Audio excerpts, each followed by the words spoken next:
जय हिंद। आप सभी देशवासियों को मेरे पुलिस परिवार की तरफ से प्यार भरा नमस्कार। दोस्तों, आज मैं पंकज आप सभी लोगों के बीच हाल फिलहाल 1 जुलाई 2024 से लागू हुए नए कानून के बारे में चर्चा करना चाहूंगा। दोस्तों, मैंने अपनी पिछले कुछ वीडियोस में आप सभी लोगों को बताया कि हमारी भारतीय न्याय संहिता, जो पहले आईपीसी थी, भारतीय दंड संहिता 1860 को बदलकर अब भारतीय न्याय संहिता कर दिया गया है, उसके बारे में जितनी भी मुख्य मुख्य धाराएं थी उन सभी के बारे में मैंने आपको बताया। तो आप मेरी पिछली वीडियो जाके देख सकते हैं। इसके अलावा जितनी भी नई धाराएं ऐड ऑन की गई है या फिर पुरानी धाराओं को जिनको हटा दिया गया है, इसके अलावा आप चैप्टर वाइज चैप्टर किस तरह से इन सभी धाराओं को याद कर सकते हैं, इन सभी के लिए मैंने बहुत सारी वीडियोस आपके लिए बनाई है। लेकिन सबसे मुख्य समस्या हमारे पुलिस वाले भाइयों की या फिर जितने भी हमारे जो अरेस्ट किए जाते हैं, मीन्स अपराधी लोग एक्यूज किसी कारणवश हो एक्यूज हो जाते हैं, या फिर वकील भाई, उन सभी के लिए सबसे मुख्य समस्या यह थी कि प्रोसेस मीन्स कोई भी प्रोसेस यदि हम करते हैं, मीन्स लाइक हम गिरफ्तारी कर रहे हैं, जब्ती कर रहे हैं, किसी की संपत्ति कुर्की करवा रहे हैं, या फिर कोई एफआईआर दर्ज कर रहे हैं, या फिर फाइनल रिपोर्ट के चलते, या फिर एंटीसिपेटरी बेल, ये जो मुख्य मुख्य चीजें, क्योंकि धारा जो आईपीसी की बात मैंने की, जो हमारा नया कानून भारतीय न्याय संहिता है, इन धाराओं को किसी भी अपराध होने के ऊपर हम इधर उधर से देख के लगा भी सकते हैं। परंतु मुद्दे की बात यह है कि पुलिस द्वारा जो प्रोसीडिंग्स की जाती है किसी भी इन्वेस्टिगेशन में, लाइक कोई भी उनके पास दरखास्त आती है तो वो इन्वेस्टिगेट करते हैं मामले को, उनको गिरफ्तारी करते हैं, उनको कोर्ट के सामने पेश करते हैं, उनकी मेडिकल करवाते हैं, उनको जमानत दिलवाते हैं। ये सारी चीजें आती है सीआरपीसी जो पहले वाली थी और अब भारतीय नागरिक सुरक्षा संहिता। तो आज मैं आपको इस पूरी प्रोसीडिंग्स के बारे में बताऊंगा कि क्या क्या मुख्य चेंजेस हमारी सीआरपीसी में हुए हैं और प्रत्येक पुलिस कर्मचारी के लिए यह क्यों जरूरी है। क्योंकि हाल फिलहाल में मैंने यह भी सुनने को मिला है कि बहुत सारे हमारे जो आईओ भाई थे, उन्होंने भाई लिख के भी दे दिया है कि हम या तो ईएचसी बना दो या फिर ईएसआई या फिर सिपाही पर हमें दोबारा कन्वर्ट कर दो, क्योंकि उनको ये नया वाला कानून समझने में बहुत सारी दिक्कतें आ रही है। क्योंकि अभी बहुत सारी मैंने नोटिस भी देखे हैं कि भाई जो कोर्ट में लेके जाते हैं हम नए वाले कानून के तहत, कोई भी फाइल वो कोर्ट में लेके जाते हैं, तो 2-4 में तो मैंने देखा है कि राजस्थान में या हमारे हरियाणा में भी कोर्ट ने उनकी मीन्स इंक्वायरी के लिए बोल दिया है, उनके नोटिस निकाल दिया है, क्योंकि उन्होंने जो हम बोलते हैं ना कि 105 में जो मीन्स सीजर या सर्च होता है, उसमें उन्होंने जैसे वीडियोग्राफी पूरे उस केस की करनी थी तो वो नहीं की, तो इस मामले में उनका नोटिस भी निकाल दिया गया है। तो आज मैं बताऊंगा कि भाई ज्यादा कुछ भी चेंजेस नहीं है, सिर्फ इस वीडियो के माध्यम से आप सारी जानकारी हासिल कर सकते हैं, क्योंकि इसमें मैं उन सभी पॉइंट्स को रखूंगा जो मुख्य चेंजेस हुए हैं, जिनके ऊपर आज वाले जितने भी हमारे आयु है उनको ध्यान रखने की जरूरत है। तो सबसे पहले मैं बात करता हूं कि भारतीय नागरिक सुरक्षा संहिता, इसकी धारा 1, जिसमें पहले सीआरपीसी में जम्मू कश्मीर राज्य का जो उल्लेख किया गया था, अब हमारी नई वाली भारतीय नागरिक सुरक्षा संहिता में जम्मू कश्मीर का कोई भी उल्लेख नहीं है। इसके बाद हम बात करते हैं डेफिनेशंस की। तो सभी डेफिनेशंस तो जो धारा 2 में दी गई थी वो सेम है, सिर्फ एक 2I मतलब कि 2 एक इलेक्ट्रॉनिक कम्युनिकेशन की जो डेफिनेशन है वो जोड़ दी गई है कि जितने भी लाइक जो मैंने बताया कि धारा 530 में भी जितने भी मतलब इन्वेस्टिगेशन या फिर जो भी प्रोसीडिंग्स इलेक्ट्रॉनिक माध्यम से होगी तो उसकी डेफिनेशन दी गई है, किस तरह वीडियो के माध्यम से, ऑडियो के माध्यम से, फोन के माध्यम से, गवाही में, मीन्स जितने भी इलेक्ट्रॉनिक माध्यम यूज किए जाएंगे उनकी डेफिनेशन इसमें दी गई है। इसके बाद हम बात करते हैं महानगर मजिस्ट्रेट। जो पहले वाली हमारी सीआरपीसी में महानगर मजिस्ट्रेट भी था, महानगर जो हमारा इलाका जो मजिस्ट्रेट और जो क्षेत्र था महानगर न्यायालय भी था, तो इसको अब पूरी तरीके से हटा दिया गया है। महानगर मतलब जिसमें पहले 10 लाख से ऊपर की जितनी भी जनसंख्या किसी भी उसमें शहर में होती थी तो उसको महानगर का दर्जा दिया जाता था। जो 4 महानगर थे हमारे पहले, परंतु अब उसको खत्म कर दिया गया है। इसके बाद हम बात करते हैं धारा 35 की, जो पहले 41 थी कि बिना वारंट गिरफ्तारी हम किन किन केसेज में कर सकते हैं। तो वो तो सारी चीजें बिल्कुल सेम है कि भाई बिना वारंट गिरफ्तारी, जैसे कोई संज्ञेय अपराध करता है, पुलिस के साथ दुर्व्यवहार करता है, ऐसे बहुत सारे मीन्स उसमें पॉइंट्स दिए गए थे, तो वो सभी सेम है। सिर्फ एक 35 का पार्ट 7 जोड़ा गया है, जिसमें यह दर्शाया गया है कि जो भी व्यक्ति मीन्स कोई बच्चा यदि 15 साल से नीचे है या फिर कोई बुजुर्ग व्यक्ति जो 60 साल से ऊपर है, उनकी गिरफ्तारी अब पुलिस द्वारा उनकी मर्जी के बिना नहीं की जा सकेगी। इसके अलावा चाहे कोई गंभीर व्यक्ति मीन्स कोई भी गंभीर बीमारी से ग्रस्त कोई व्यक्ति है या फिर कोई अपाहिज व्यक्ति है, तो इन 4 केसेज में कोई भी पुलिस कर्मचारी उनकी मर्जी के बिना उनको गिरफ्तार नहीं कर सकता। यदि उनकी मर्जी होगी तो आ सकते हैं थाने में, उनको थाने में भी नहीं बुलाया जा सकता, उनको उनके घर पे जाके उनसे पूछताछ की जा सकती है। इसके बाद बात आती है धारा 37, जो पहले हमारी सीआरपीसी की 41 के पार्ट सी में दिया गया था कि जो हमारे कंट्रोल रूम्स है उसमें अब एएसआई या उससे ऊपर का अधिकारी जो होगा उसको, चाहे थाने में हो, चाहे हमारे जिला स्तर पर हो या फिर हमारे राज्य स्तर पर हो, उनको नियुक्त किया जाएगा, ताकि डेली मीन्स प्रतिदिन जो भी हमारे राज्य में, जिला में या थाने में गिरफ्तारी की जाती है उसकी पूर्ण सूचना उनके द्वारा, चाहे वो मीन्स जैसे हमारे जो मुख्यालय उसके ऊपर एक स्क्रीन होती है उसके ऊपर दर्शाया जाएगा कि इतने लोगों को आज गिरफ्तार किया गया है, उनको इस मामले में गिरफ्तार किया गया है, नाम, पता, उनका कारण, वो सभी चीजें उसके ऊपर दर्शाई जाएगी। इसके बाद हम बात करते हैं धारा 46, जो पहले मीन्स सीआरपीसी की बात कर रहा हूँ, पहले धारा 46 में दर्शाया गया था कि गिरफ्तारी कैसी की जाएगी। तो उसके तो बहुत सारे प्रावधान है, जैसे भाई कोई महिला हो उसको महिला ही गिरफ्तार करेगी, या फिर सूर्यास्त के बाद और सूर्योदय से पहले गिरफ्तार नहीं कर सकते, ये सारे अलग मामले हैं। परंतु इसमें एक धारा एड ऑन की गई है हमारी नई भारतीय नागरिक सुरक्षा संहिता 43 के पार्ट 3 में, कि अब जो गिरफ्तारी की जाएगी उसमें कुछ केसेस में, जो मैं आपको बता देता हूं, उसमें हथकड़ी भी एक पुलिस कर्मचारी उनको लगा सकता है। जैसे मर्डर हो गया, रेप हो गया, या फिर एसिड अटैक हो गया, या फिर कोई संगठित अपराध हो गया, नशीली दवाओं वाला कोई भी अपराध कोई कर रहा है। तो इसके अलावा जैसे कोइंस एंड करेंसी की हो गया, या फिर जो हम बात करते हैं पॉक्सो एक्ट क्या हो गया। तो ऐसे बहुत सारे मामले हैं जिनमें, या फिर आदतन कोई अपराधी है तो उन मामलों में अब हथकड़ी लगाई जा सकती है, धारा 43 जो बीएनएसएस की है उसके पार्ट 3 के अकॉर्डिंग। इसके बाद हम बात करते हैं कि धारा 53, जिसमें यह साफ साफ दर्शाया गया है कि मेडिकल प्रैक्टिशनर जो भी मीन्स लाइक आईओ पहले जाते थे कि भाई मेडिकल उनका एग्जामिनेशन करवाने के लिए, तो वो एसआई से नीचे के कर्मचारी उसमें लायबल नहीं होते थे। परंतु अब कोई भी पुलिस कर्मचारी किसी भी एक्यूज्ड या विक्टिम का कोई भी मेडिकल चेकअप करवा सकता है। इसके अलावा जो हमारे मेडिकल प्रैक्टिशनर है उनकी भी दायित्व बनता है कि जो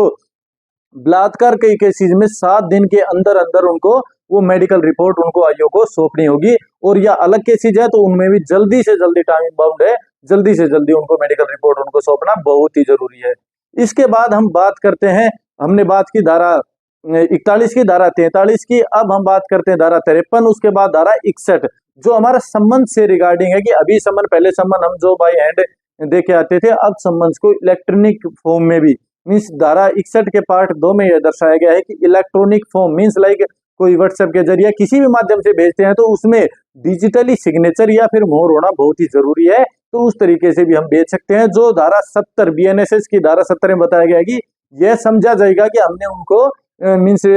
जो सर्व करते हैं, हम कोई भी सम्मन सर्व करते हैं किसी को तो सर्व कर दिया गया है। अभी धारा 64 बीएनएसएस की धारा 64 में यह दर्शाया गया है कि कोई भी थाने में एक ऐसा रजिस्टर रखा जाएगा, या फिर कोर्ट के जो रजिस्ट्रार होता है उनके पास एक ऐसा रजिस्टर रखा जाएगा जिसके अंदर गवर्नमेंट को जो भी रूलिंग्स होती है तो उन रूलिंग्स को वहां पे, जैसे नई नई रूलिंग्स आती रहती है तो उन रूलिंग्स को वहां पे लिखा जाएगा। इसके बाद हम बात करते हैं सीधी धारा 105। धारा 105 में यह दर्शाया गया है कि सीजर या फिर सर्च मीन्स कोई भी हम किसी भी घर की तलाशी ले रहे हैं या फिर उनकी पोजीशन में जो भी प्रॉपर्टी है उसकी यदि कोई भी व्यक्ति सर्च कर रहा है या फिर उनकी सीजर में जब्ती कर रहा है तो उस चीज की अभी वीडियो रिकॉर्डिंग होना बहुत ही जरूरी है कि भाई किस किस चीज की मीन्स सर्च किया जा रहा है, क्यों किया जा रहा है, क्या यह सर्च करना अभी जरूरी है या फिर क्या यह जब्ती करना अभी जरूरी है, क्या क्या जब्त किया है वो सारा उसमें लिखा जाएगा। और जो गवाह था जिसके सामने यह सर्च किया गया है उसके साइन करवाए जाएंगे। इन सभी की जो एक रिपोर्ट है उसको भी वीडियो मीन्स इस पूरे प्रोसेस की वीडियो रिकॉर्डिंग होना बहुत ही जरूरी है। और यह 48 घंटे के अंदर अंदर जितनी भी ये सर्च किया गया है यह हमारे जो इलाका मजिस्ट्रेट होता है उनके पास उसको भेजना बहुत ही जरूरी है, उनको बताना कि हमने ये चीज सर्च की थी उसमें ये जब्ती की है। इसके बाद बात आती है धारा 107 जो बीएनएसएस की धारा 86 में बताया गया था कि उद्घोषित अपराधी जो भी है उनकी, चाहे वो हमारे क्षेत्र का हो चाहे बाहर के क्षेत्र का हो, बाहर के क्षेत्र के उसकी जो प्रॉपर्टी है उसके बारे में पता लगाना या फिर उसकी कुर्की करवाना में उसको नीलामी करवाना। तो धारा 107 में भी यह बताया गया है कि यदि कोई भी आपको लगता है कि कोई ऐसा अपराधी है जिसने अपराध के जरिए कोई संपत्ति खरीदी है तो उस संपत्ति को नीलामी करवा के उसकी मीन्स लाइक जो भी रकम आती है या फिर उस प्रॉपर्टी को जो विक्टिम्स लोग हैं उसका पता लगा के उनमें बराबर बराबर से बंटवाया जा सकता है। तो आईओ किसी भी एसपी एसडीएम या डीएम के मीन्स हेल्प से ये सारा काम करवा सकता है। अब हम बात करते हैं धारा 144A, जो पहले मास ड्रिल होती थी, मीन्स हथियारों के साथ कोई भी ड्रिल करते थे या कोई ऐसा मीन्स भीड़ इकट्ठी होती थी, इन सभी लोगों को लेके धारा 144A लगाई जाती थी, उसको अब हटा दिया गया है। इसके बाद हम बात करते हैं धारा 153, जो वेट एंड मेजरमेंट की मीन्स जो पहले सर्चिज के मामले में थी, जो हमारे पुरानी वाली आईपीसी में धारा 264 से 267 में दर्शाया गया था, मैंने पहले भी आपको बताया था, तो उसको अब धारा 153 को भी हटा दिया गया है। अब हम बात करते हैं पब्लिक न्यूसेंस की। धारा 157 BNSS मीन्स पब्लिक न्यूसेंस के अकॉर्डिंग कोई भी यदि आवेदन प्राप्त होता है, अपील प्राप्त होती है कोर्ट में, तो उसको 90 दिन के अंदर अंदर सभी मामलों को मीन्स लाइक जो भी पब्लिक न्यूसेंस के जरिए कोई चीज स्थापित की गई उसको हटवाना यह कोर्ट की जिम्मेवारी है। यदि 90 दिन में नहीं हटवाती थी तो विशेष कारणों के उसमें दर्ज करके 120 दिन तक भी यह कार्रवाई को बढ़ाया जा सकता है। अब बात आती है कि जितनी भी हमारी एफआईआर थी, जैसे 154 में हो गया, फाइनल रिपोर्ट के 173 में हो गया, उसके बारे में हम बात करते हैं। धारा 154 जो पहले सीआरपीसी में थी, अब बीएनएसएस की धारा 173 में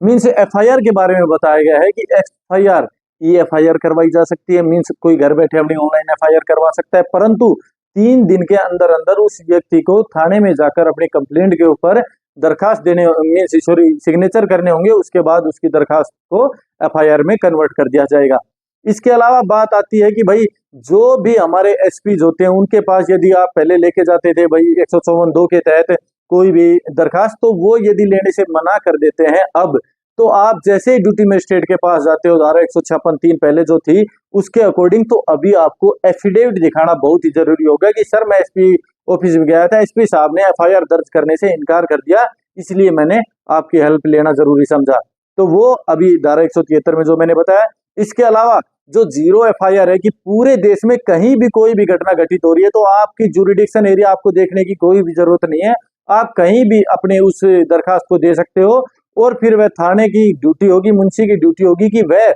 उस 0 एफआईआर को डायरेक्ट जो भी उनका कंसर्न जो उनका पुलिस स्टेशन है वहां पे फैक्स करेगा। अब इसके बाद बात आती है कि जो भी 3 साल से 7 साल की सजा वाले केसेज है, मतलब जिस भी अपराध में 3 साल से 7 साल की सजा होगी, उन मामलों में कोई भी आईओ अपने डीएसपी या डीएसपी के रैंक से ऊपर के किसी भी अधिकारी से परमिशन लेके 14 दिन तक प्री इन्वेस्टिगेशन के लिए परमिशन ले सकता है, और 14 दिन के अंदर उनको लगता है कि यह अपराध जरूर मीन्स इसके ऊपर मुकदमा दर्ज करना चाहिए, उसके पूरे मीन्स साक्ष्य उनको मिल चुके हैं, तो वे उसके ऊपर एफआईआर दर्ज कर सकते हैं। इसके अलावा हमारे एसपी साहब जो हैं वो भी किसी भी डीएसपी को किसी भी संज्ञेय मामले में मीन्स कोई भी है 7 साल से ऊपर या 10 साल से ऊपर, तो किसी भी डीएसपी को ये डेप्यूट कर सकते हैं उस मामले को इन्वेस्टिगेट करने के लिए।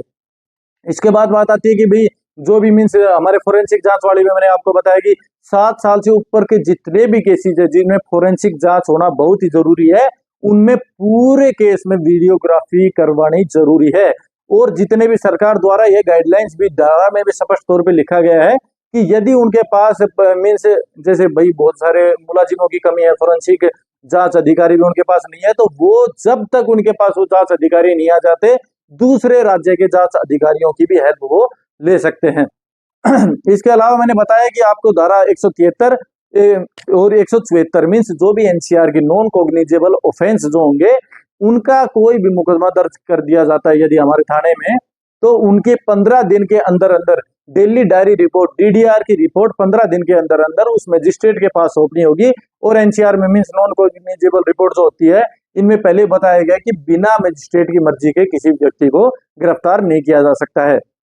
इसके बाद बात आती है कि धारा 193। धारा 193 में साफ स्पष्ट शब्दों में यह बताया गया है कि जो भी फाइनल रिपोर्ट तैयार की जाती है उसकी कॉपी पूरी तरीके से, चाहे इलेक्ट्रॉनिक माध्यम से हो चाहे जो उन्होंने बना रखी है उसको कॉपी करवा के जो एक्यूज्ड है उसको भी दी जाएगी। यही बीएनएसएस भारतीय नागरिक सुरक्षा संहिता की धारा 230 में इसका टाइम बाउंड भी किया गया है कि 14 दिन के अंदर अंदर वह पूरा मीन्स जो उन्होंने रिपोर्ट सबमिट की है कोर्ट में उसकी कॉपी जो भी एक्यूज्ड है उनको दी जाएगी। इसके अलावा धारा 185 जो सर्च के बारे में मैंने बताया था उसको means like electronic form like videography से उसको पूरी तरीके से कवर किया जाएगा। इसके अलावा धारा 187 के पार्ट 2 में यह बताया गया है जो पहले पुलिस रिमांड होती थी, पुलिस रिमांड 15 दिन की होती थी, अभी भी 15 दिन की है, परंतु बहुत लोग समझ नहीं पा रहे हैं। जैसे जुडिशियल प्रोसीडिंग मीन्स लाइक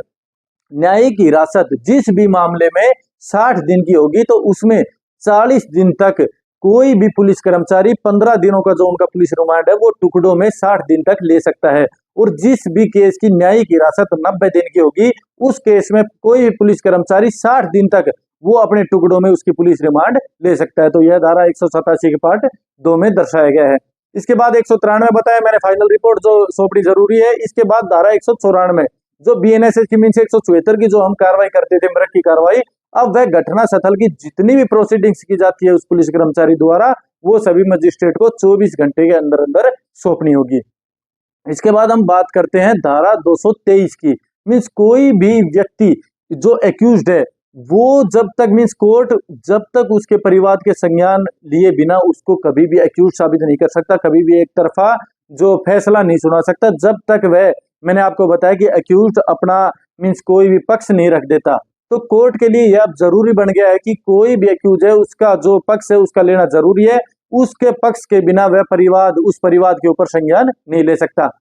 यही 223 के पार्ट 2 में भी यह बताया गया है कि भाई जो भी पुलिस कर्मचारी है उसके ऊपर भी यदि कोई भी मीन्स जैसे कंप्लेंट आती है या उसके द्वारा कोई भी ड्यूटीज परफॉर्म करते टाइम उसके द्वारा कोई अपराध हो भी जाता है, तो उस पुलिस कर्मचारी की भी जब तक उसके ऊपर के अधिकारी की रिपोर्ट नहीं आ जाती या फिर उस पुलिस कर्मचारी के खुद का पक्ष नहीं रख दिया जाता, जब तक उसके ऊपर भी कोई फैसला नहीं लिया जाएगा।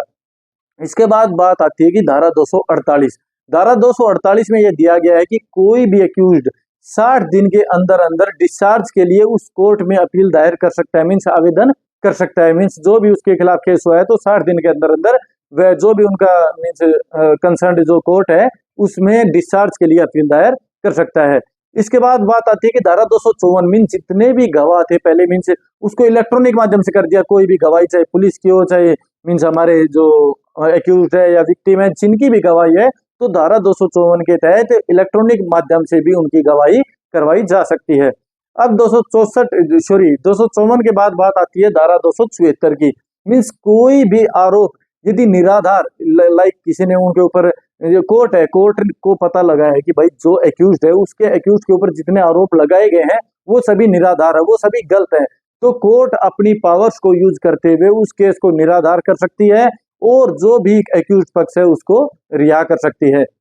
इसके बाद धारा 200 मैंने 74 के बारे में बात की। इसके बाद हम बात करते हैं धारा 330 की। मीन्स कोई भी डॉक्यूमेंट की सत्यता, मीन्स यदि जैसे केस दर्ज हो गया, केस दर्ज होने के बाद जो फाइनल रिपोर्ट थी, फाइनल रिपोर्ट एक्यूज्ड को दे दी गई है, उस एक्यूज्ड के फाइनल रिपोर्ट देने के 30 दिन के अंदर अंदर यदि एक्यूज्ड को या किसी भी विक्टिम पार्टी को यह लगता है कि उनके द्वारा जो पुलिस है या पब्लिक सर्वेंट है उनके द्वारा जो साक्ष्य दिए गए उनमें कहीं ना कहीं त्रुटि है या फिर कुछ मैनिपुलेट करके उसमें किया गया है, तो वो 30 दिन के अंदर अंदर रिपोर्ट करके उनके खिलाफ कोई भी डिस्प्यूटेड फाइल मीन्स वो अपील कर सकता है, ताकि कोर्ट उनसे गवाही ले सके। जो भी मीन्स लाइक डॉक्टर हो, अब वह उनको मीन्स हर बार कोर्ट में जाने की जरूरत नहीं है,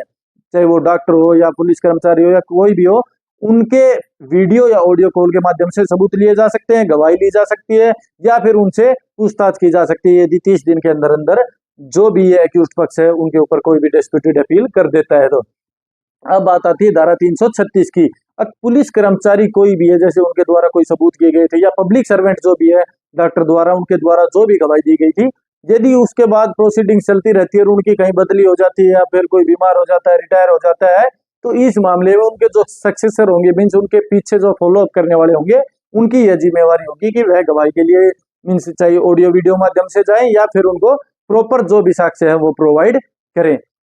इसके बाद बात आती है कि धारा 349 मीन्स हम किसी भी बीएनएसएस की धारा 349 में किसी भी व्यक्ति से, चाहे वो आरोपी है चाहे नहीं है, उनसे हम वॉइस सैंपल्स ले सकते हैं, उनके अंगूठे मीन्स ये जो अंगूठा का हम लेते हैं वो ले सकते हैं, फिंगरप्रिंट जो के लिए हम यूज करते हैं उनकी फिंगर्स, उनका जो भी निशान है वो हम ले सकते हैं। तो ये धारा 349 में दर्शाया गया है। इसके बाद धारा 356 मीन्स एक्यूज, पहले यह होता था कि एक्यूज भाग गया मीन्स फरार हो गया, उसके बिना उस केस की प्रोसीडिंग्स को मीन्स आगे नहीं सरकाया जा सकता था। अब उनको चाहे वो अपराधी आए चाहे ना आए, कोर्ट यह फैसला ले सकता है, एक्स पार्टी मानकर उसको यह फैसला ले सकता है कि उनको अपराधी मानकर उस केस की ट्रायल हो चाहे जजमेंट हो चाहे मीन्स जो भी प्रोसीडिंग्स हो उसको आगे लेके जा सकता है। इसके बाद बात आती है धारा 336 कि विक्टिम पक्ष मीन्स कोई भी कोर्ट जैसे ये सिर्फ अपने ही फैसले से किसी भी जो आरोपी है उसको बरी नहीं कर सकता, उसको मुकदमे को कैंसिल नहीं कर सकता जब तक विक्टिम पार्टी की सुनवाई नहीं हो जाती। कि विक्टिम पार्टी की सुनवाई यदि हो जाती है तो उसके बाद वह कोई भी डिसीजन ले सकता है, अन्यथा वह मजिस्ट्रेट है, उसको विक्टिम पार्टी का पक्ष लेने के पहले उस एक्यूज पार्टी के केस को रफा दफा नहीं कर सकता है। इसके बाद बात आती है धारा 392(4) की। 392(4) में दर्शाया गया है कि कोई भी, जैसे हमने बताया था कि जितना भी ये जो निर्णय होते हैं उसमें पहले बताया था कि जो गिरफ्तारी होती है वो हेडक्वार्टर में दर्शाई जाएगी, तो अब इसमें क्या दिया गया है कि कोई भी ये जो कोर्ट होता है वो निर्णय देता है तो उस निर्णय की 7 दिन के अंदर अंदर उनको पोर्टल पर उस निर्णय को अपलोड करना होगा। तो यह पाबंद कर दिया गया है उनको, जो भी मजिस्ट्रेट है या फिर कोर्ट को। इसके बाद धारा 396 का पार्ट 4 BNSS का यह, इसमें यह बताया गया है कि भाई जैसे पहले जो मीन्स रेप का केस हो गया, जैसे 65 का हो गया, 70 का हो गया, गैंग रेप का हो गया, 124 जो पहले देशद्रोह था अब राजद्रोह कर दिया गया है, तो ना पहले राजद्रोह था अब देशद्रोह कर दिया गया है। तो इन मामलों में जो उनके द्वारा मीन्स कंपनसेशन दिया जाता है, तो विक्टिम का जो कंपनसेशन दिया जाता है उसको हटा के राज्य सरकार उनको अलग से कंपनसेशन देगी। इसके बाद हम बात करते हैं धारा 398 में कि गवाहों को भी सुरक्षा प्रदान करने के लिए योजना बनाई जा रही है, तो ये भी एक नई धारा एड ऑन की गई है। इसके बाद हम बात करते हैं धारा 477 मीन्स पहले CBI या हो गया, IB हो गया, इनके द्वारा कई मामलों में इन्वेस्टिगेट किया जाता था और राज्य सरकार इन्हीं के इन्वेस्टिगेशन के मीन्स उनके माध्यम से कई बार सजा कम भी कर देती थी, उनको बदल देती थी। तो अब ये जो जो हमारी केंद्र सरकार की जो यूनिट्स है जैसे CBI हो गया, IB हो गया, ये यदि कोई भी केस बदलना चाहते हैं या फिर कोई भी किसी में छूट देना चाहते हैं तो वो केंद्र सरकार की मर्जी के बिना अब नहीं होगा, यह साफ तौर पर दर्शाया गया है। इसके बाद हम बात करते हैं धारा जैसे 400, पहले 436 में दिया गया था जो जमानत, वो अब 479 में दिया गया है BNSS में। तो यदि कोई व्यक्ति यदि लाइफ इम्प्रिजनमेंट से यदि उसको पेनल्टी दी जा रही है या फिर डेथ पेनल्टी है या फिर वह आदतन अपराधी है, तो ऐसे व्यक्ति को अब जमानत नहीं दी जाएगी। इसके अलावा यदि कोई भी व्यक्ति पहली बार अपराध कर रहा है तो उसको छूट के माध्यम से 1/3 की सजा भी मीन्स जो भी उसका सजा है उसको 1/3 भी किया जा सकता है। इसके अलावा यही 293 जो मैंने बताया था 293 C और D में भी दिया गया था कि भाई कोई भी व्यक्ति ऐसा कोई अपराध करता है जिसमें मीन्स कम से कम सजा का प्रावधान है तो उसमें 1/4 सजा भी दी जा सकती थी, और यदि कम से कम सजा का प्रावधान नहीं है तो 1/6 की सजा भी उसमें दी जा सकती है। हमारी BNSS की धारा 293 के पार्ट C और D में दर्शाया गया है। हम बात कर रहे थे धारा 479 की कि भाई ये इन मामलों में उनको कोई भी जमानत नहीं मिलेगी, और जो पहला मुकदमा है यदि उनका तो आधी भी सजा की जा सकती है या 1/3 सजा की जा सकती है। और उसके बाद पहले जो कोर्ट में जाना पड़ता था जमानत के लिए, अब जेल अधीक्षक की यह ड्यूटी होगी कि उनकी यह सजा पूरी होने के बाद वे भी जमानत के ऊपर उनको छोड़ सकते हैं। इसके बाद धारा 438 पहले एंटीसिपेटरी थी, अब 482 में जिसको दर्शाया गया है उसमें धारा 65 और 70 के पार्ट 2 को छोड़ के कोई भी मामले में एंटीसिपेटरी बेल आप अप्लाई कर सकते हैं, परंतु ये 70 का पार्ट 2 और 65 जिसमें गैंग रेप था और इसमें मीन्स 12 साल से बच्चे के साथ जो भी रेप किया जाता है तो उसमें उनको छोड़कर किसी भी केस में आप एंटीसिपेटरी बेल अप्लाई कर सकते हैं। इसके बाद जो धारा 482 थी मीन्स FIR रिक्वेस्ट की, वो अब धारा 528 में दर्शाया गया है। और इसके बाद धारा 530 जो हमारे BNSS की है कि जितने भी मीन्स आपके पास चाहे साक्ष्य हो, गवाही हो, पेशी हो, सर्च हो, सीजर, सब कुछ इलेक्ट्रॉनिक माध्यम से किया जाएगा। तो यह धारा 530 जो हमारे BNSS है उसमें दर्शाया गया है। इसके अलावा कुछ प्रोविजन यह भी है कि 10 साल से ऊपर की सजा वाले कोई भी मीन्स मामला है तो उसमें गवाहों को कोर्ट में जो मजिस्ट्रेट होता है उनके सामने गवाही देनी जरूरी है। इसके अलावा जो हमारी जो 90 दिन के अंदर अंदर जो हमारी प्रोसीडिंग चलती है केस की, उसके अंदर अंदर IO को जो भी विक्टिम पार्टी है उसको प्रोग्रेस रिपोर्ट देना बहुत ही जरूरी है, यह उनकी जिम्मेवारी बढ़ती है। इसके अलावा बलात्कार के केसेस में जब भी उनका चालान पेश कर दिया जाता है किसी भी महिला पुलिस कर्मचारी द्वारा तो 60 दिन के अंदर अंदर उसके ऊपर फैसला सुनाना जरूरी है। इसके अलावा जैसे पहले 2 हियरिंग्स मीन्स पहले बार बार सुनवाई या भाई तारीख पे तारीख जैसे हम कोर्ट में कहते थे, तो अब उसको ज्यादा तारीख नहीं सिर्फ 2 तारीख को मीन्स एक्सटेंड किया जा सकता है, 2 तारीख से ज्यादा उसको एक्सटेंड नहीं किया जाएगा। इसके अलावा फर्स्ट हियरिंग किसी भी केस में होने के बाद 60 दिन के अंदर अंदर आरोप तय करना होगा, और ट्रायल यदि किसी भी केस में ट्रायल हो जाती है उसकी जो भी मीन्स प्रोसीडिंग्स हो जाती है तो उसके 30 दिन के अंदर अंदर उसके ऊपर आरोप तय करने होंगे। और जो भी आरोपी भाई थे पहले मीन्स कोई भी अक्यूज की एग्जामिन किया जाता था, तो अब अक्यूज का एग्जामिनेशन यदि वीडियो या ऑडियो कॉल के माध्यम से किया जाता है तो 72 घंटे के अंदर अंदर उसके सिग्नेचर करवाना भी अति आवश्यक है। तो दोस्तों आज मैंने आप सभी लोगों को बताया कि पुलिस की कितनी सारी प्रोसीडिंग्स है, जितने सारे बीएनएस में भारतीय नागरिक सुरक्षा संहिता में चेंजेस हुए थे, और जितने मेरे आईओ भाई हमारे पुलिस कर्मचारी हैं या फिर हमारी पब्लिक लोग कि भाई उनके क्या क्या अधिकार है अरेस्ट के टाइम, या फिर पुलिस कर्मचारी के क्या क्या अधिकार हो गए हैं। और मैं आपको बता दूं कि जैसे सभी लोग कह रहे थे कि भाई पुलिस को अब राजा है और भाई जो जनता है वो प्रजा होगी, तो सिर्फ धारा 172 एड ऑन की गई है उनको लिए। अगर जो भी पुलिस कर्मचारी कोई आदेश करता है तो कोई भी व्यक्ति, क्योंकि यार पुलिस फोर्स हमारे जैसे हमारे ही थाने में सिर्फ 5 आईओ है, उनके अंडर 50 गांव है, तो एक आईओ के अंदर 10 गांव होगी, तो यार 10 गांव, हर गांव में दो चार शिकायतें बहुत ज्यादा हो जाती है एक आईओ को वह डील करना। तो मैं बता देना चाहता हूँ कि भाई पब्लिक की आपकी सहायता उनके लिए बहुत ही जरूरी है। यदि आप नहीं करते तो अब उसके लिए प्रावधान बना दिया गया है कि धारा 172 में यदि उनके द्वारा कोई भी आदेश दिया जाता है और आप उसकी अवहेलना करते हो तो उनके द्वारा आपको गिरफ्तार कर लिया जाएगा और 24 घंटे के अंदर अंदर उनको मजिस्ट्रेट के सामने भी पेश किया जाएगा। तो यह भी धारा नई एड ऑन हुई है। तो दोस्तों आज मैंने आप सभी लोगों को इन सभी धाराओं के बारे में बताया। इसके अलावा आपके पास कोई भी सीआरपीसी मीन्स जो पहले थी और अब बीएनएसएस हो गया, उसमें कोई मामला नहीं है। इसके अलावा मैंने आपको जो मुख्य मुख्य धाराएं जो बीएनएस की थी भारतीय न्याय संहिता की, उसके बारे में बताया। अब आप चाहते हैं कि इसके अलावा मैं किसी भी टॉपिक के ऊपर वीडियो बनाऊं तो आप कमेंट बॉक्स में कमेंट कर सकते हैं। और आज के लिए इतना ही। जय हिंद, जय भारत।